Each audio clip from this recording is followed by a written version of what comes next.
Hello and welcome to alpha English academy. This is Rubia Parvez. आज मैं आप लोगों के सामने एक वीडियो लाई हूँ जिसमें हम डिस्कस करेंगे कुछ क्वेश्चंस जो फैमिली के रिलेटेड हैं। आई होप आप अपनी स्पोकन इंग्लिश की प्रैक्टिस को कंटिन्यू कर रहे होंगे और इसी को मेंटेन रखिएगा। तो चलिए हम बिना देर किए हुए अपनी इस वीडियो को शुरू करते हैं। So there are some questions I have gathered. यहाँ पे मैंने कुछ क्वेश्चंस इकट्ठा किए हैं जिनमें पूछा गया है कि फैमिली के रिलेटेड अगर आपसे परिवार के रिलेटेड कोई भी क्वेश्चन करता है, विदर इट्स एन इंटरव्यू और एनी जनरल मीटिंग, या तो किसी इंटरव्यू के दौरान या फिर आप किसी से मिलते हैं उसके दौरान, अगर आपसे कोई फैमिली के रिगार्डिंग क्वेश्चन करता है इंग्लिश में, तो आप किस तरह से उनके आंसर्स कर सकते हैं। Let's begin. First question could be what is your father's name. ये जनरली पूछा जाता है what is your father's name और what is your mother's name. ये जो होता है ना, ध्यान रखिएगा कि फादर्स नेम में जो लगा हुआ है वहाँ पे अपॉस्ट्रोफे है। कई बार लिखने के दौरान जो है ना, आप लोग क्या मिस्टेक करते हो कि ये अपॉस्ट्रोफे छोड़ के सीधे लिख देते हो फादर्स, जबकि ये गलत है बिल्कुल भी, है ना। ये क्या हो जाता है, ये प्लूरल में चेंज हो जाता है, इसका मीनिंग ही चेंज हो जाता है। तो इसीलिए आप ध्यान रखिएगा, ये चीज़ आपको समझनी ज़रूरी है कि ये क्या है, अपॉस्ट्रोफे है, अपॉस्ट्रोफे साइन है। ठीक है, कि मतलब फादर का नाम क्या है, ये बिलोंगिंग के लिए यूज़ होता है कि फादर का नाम क्या है। ठीक है, तो आप क्या आंसर करोगे, माई फादर्स नेम इज़, जो भी आपके पिता का नाम होगा वो आप लगा देंगे। सिमिलरली अगर आपसे आपकी कोई माता का नाम पूछता है, मदर नेम पूछता है, तो आप क्या कहोगे, what is your mother's name. ये क्वेश्चन है, ठीक है, तो इसका आंसर भी क्या हो जाएगा, सिमिलरली, बिल्कुल जैसे likewise I have answered the father's name, उसी तरह से मदर का भी name, my mother's name is, brother name, sister name. इस तरह से अगर फैमिली के रिगार्डिंग अगर किसी का भी नाम पूछा जाता है तो आप ऐसे ही आंसर करोगे। नेक्स्ट, आप मदर्स नेम आपको बता ही दिया है। नेक्स्ट है what does your father do. अगला क्वेश्चन आ जाता है कि आपके पिता क्या करते हैं। इसका मतलब है कि यहाँ पे प्रोफेशन पूछा जा रहा है कि by profession what does your father do, आपके पिता क्या करते हैं या किस पेशे में हैं, ये आप आंसर करते हो, है ना। तो आप क्या कहोगे, my father is a teacher, my father is a doctor, my father is an MBA, जो भी मतलब जिस भी तरह से आप आंसर करना चाहो, मैनेजर हैं या कुछ भी बैंक में काम करते हैं। ठीक है, तो इस तरह से आप अपना आंसर फ्रेम करेंगे। सो किस तरह से आप अपना आंसर फ्रेम करेंगे वो सारा इसमें बताया गया है। What does your mother do, बिल्कुल उसी तरह से अगर आपकी माँ क्या करती हैं, तो अगर आपकी मम्मी बैंक एम्प्लॉई हैं तो आप क्या कहोगे, my mother is a bank employee. ठीक है, my mother is an engineer, अगर इंजीनियर हैं, टीचर है तो my mother is a teacher. ठीक है, अगर आपकी मम्मी घर में काम करती हैं तो आप कहोगे होम मेकर। आप अपनी मम्मी के बारे में कहोगे my mother is a home maker. Stop saying house wife, ठीक है, इंस्टेड ऑफ हाउस वाइफ से होम मेकर, मतलब मेरी मम्मी घर का काम करती हैं, घर चलाती हैं। Okay, next is do you have any brothers और सिस्टर्स। ब्रदर और सिस्टर, जो छोटे भाई बहन होते हैं उनको सिबलिंग्स भी कहा जाता है। Do you have any siblings, तो सिबलिंग्स छोटे भाई बहन को कहा जाता है। उसी तरह से आपसे ये भी क्वेश्चन पूछा जा सकता है कि do you have any brothers और सिस्टर्स, आपके कोई भाई बहन हैं, तो किस तरह से आप आंसर करेंगे, येस आई हैव। सबसे पहले तो दो ही तरह हो सकता है कि या तो आपके भाई बहन होंगे तो आप आंसर करोगे कि हाँ मेरे भाई बहन हैं, या नहीं होगा तो आप बोलोगे कि नहीं मेरे और कोई भाई बहन नहीं है, मैं एक अकेला हूँ। तो अगर उस केस में अगर है, अगर आप इकलौते एक हो तो आप क्या कहोगे, no I am the only child. Okay, अगर आप से पूछा जाता है और अगर आपके कोई मान लो एक भाई है, yes I have one brother. अगर एक भाई एक बहन है, yes I have one brother one sister. अगर आप दो भाई हो एक बहन हो, yes I have two brothers and one sister. उसी तरह से जितने भी होंगे तो आप एंड लगा करके यूज़ कर सकते हैं। तो फ्रेमिंग जो होगी आंसर्स की वो इसी तरह से होगी। सिबलिंग्स का मतलब ध्यान रखिएगा कि छोटे भाई बहन के लिए सिबलिंग्स का भी यूज़ होता है। Next question is do you have any pet at home. Pet का मतलब होता है पालतू जानवर। ठीक है, बहुत सारे लोगों का शौक हो गया आजकल जानवर पालना, या तो कुछ लोग मतलब कोई बर्ड भी रख लेते हैं, या कोई बिल्ली पाल लेते हैं, या कोई कुत्ता पाल लेते हैं। तो अगर कोई जानवर पालते हैं आप, तो उस केस में भी आपसे अगर कोई क्वेश्चन पूछता है do you have any pet at home, क्या तुम्हारे पास कोई पालतू जानवर भी है घर पे, तो अगर होगा तो आप क्या कहोगे, yes I have a dog. आप उसका नाम भी बताना चाहो, इट्स नेम इज़ तो इट यूज़ होता है। जानवर के लिए जो हम यूज़ करते हैं प्रोनाउन, तो वो इट यूज़ करते हैं। तो yes I have a dog at home. अगर नहीं है, no I have no pet, नहीं मेरे पास कोई पेट नहीं है, no I have no pet. Next is how many members are there in your family. Next question पूछा जा सकता है कि आपके फैमिली में कितने मेंबर्स हैं, है ना। How many members are there in your family, तो आप इसका आंसर करेंगे there are 5 members in my family. 5 मैंने एक एग्जाम्पल के लिए लिया है, आपके घर में जितने भी फैमिली मेंबर होंगे उनके हिसाब से आप आंसर करेंगे। For example if you have 8 members in your family, you would say there are 8 members in my family और there are 4 members in my family, depending upon the number of the members of your family. जो भी family में आपके members हैं उसके according आप answer करेंगे। Next is who is the youngest person in your family. Youngest का मतलब होता है सबसे छोटा, वो कोई आपकी छोटी बहन, छोटा भाई, ठीक है, या आपका कोई छोटा कज़न, अगर आप जॉइंट फैमिली में रहते हो तो उस केस में हो जाता है। तो यंगेस्ट में हो जाएगा मतलब सबसे छोटा। तो अगर आपकी कोई छोटी बहन है या छोटा भाई है तो आप कैसे बोल सकते हो, my little sister is the youngest member of my family.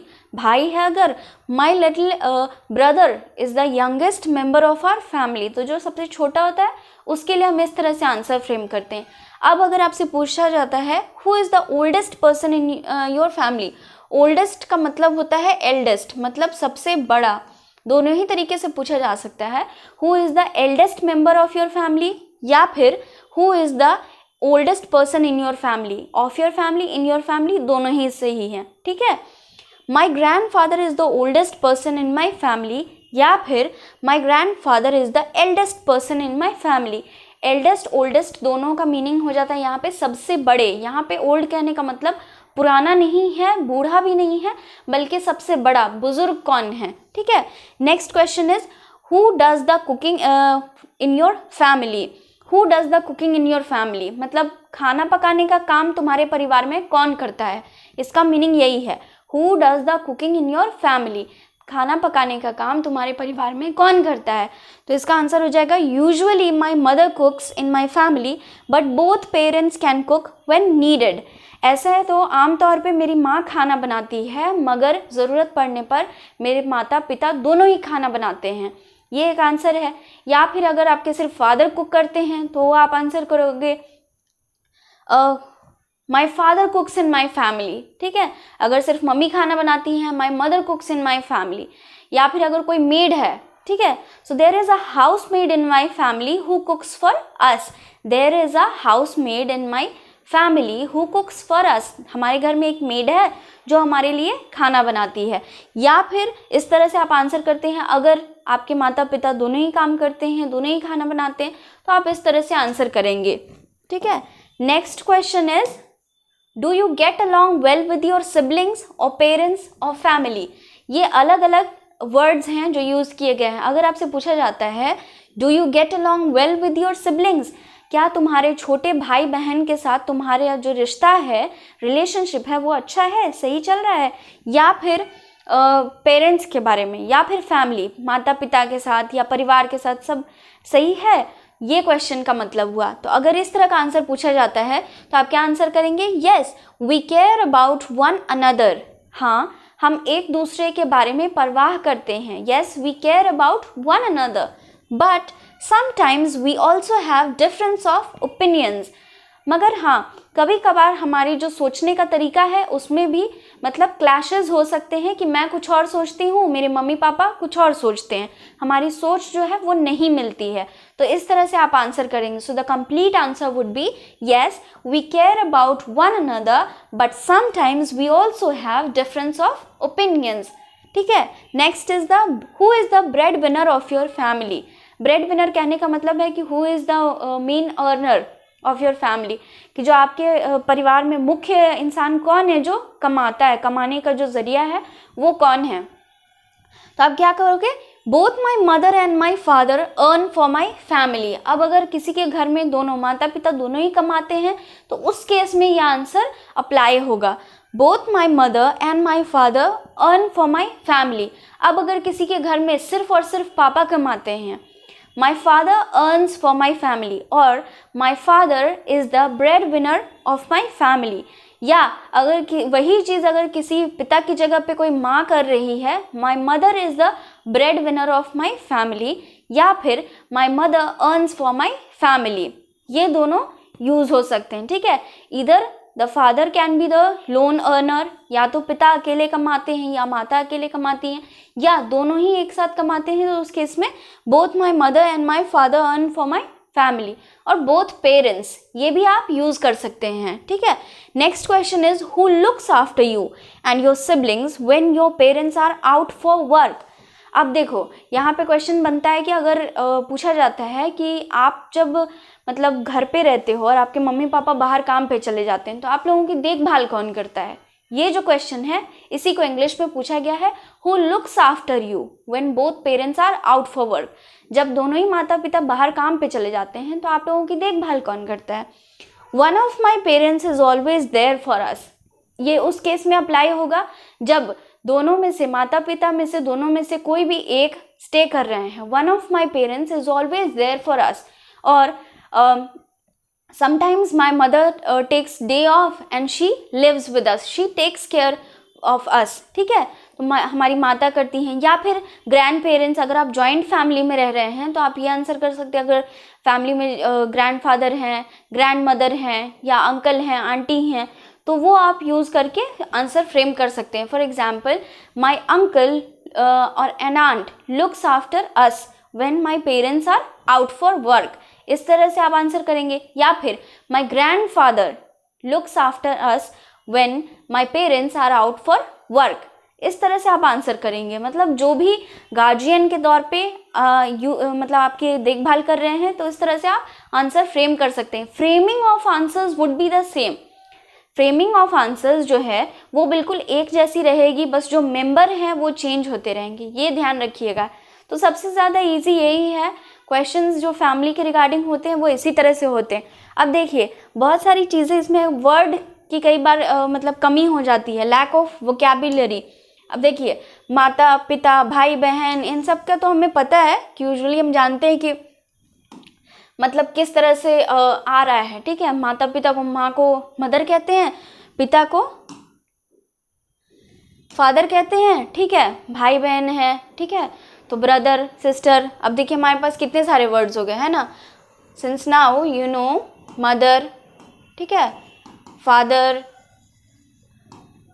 These are the most general ones, है ना। ब्रदर है तो ब्रदर आप लिखेंगे, कहेंगे। सिस्टर है तो सिस्टर, ठीक है। माता पिता भाई बहन।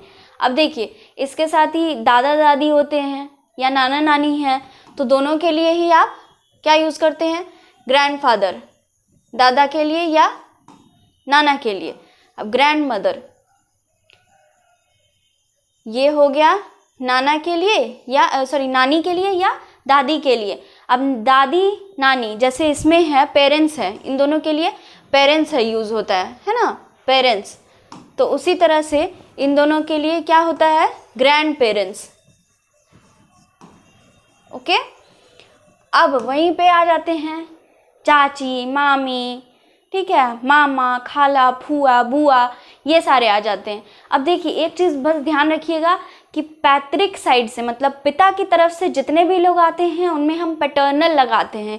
क्या वर्ड लगाते हैं, पैटर्नल। जैसे अगर मैंने कहा पैटर्नल अंकल, ठीक है, तो ये क्या हो गया, चाचा, ठीक है, मतलब पिता के भाई, पैटर्नल अंकल, तो ये हो गया चाचा। अब वही है मदर के साइड से, तो जो भी मदर के साइड से होंगी तो मैटरनल आंट, मतलब